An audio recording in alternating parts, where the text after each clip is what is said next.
po, si Cesar. Patuloy po kaming nagtitraining para po sa kakasinso ng aming kumpanya.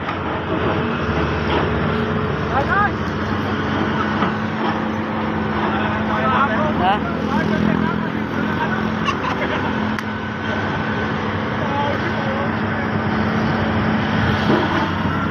Yan po si Cesar. Hey! Sakat mo ilalim! Kung dati po yung pinagpraktisan ni Cesar ay magbunot ng ballfire, ngayon po yung pinapraktisan niya yung magbaon na ng ballfire.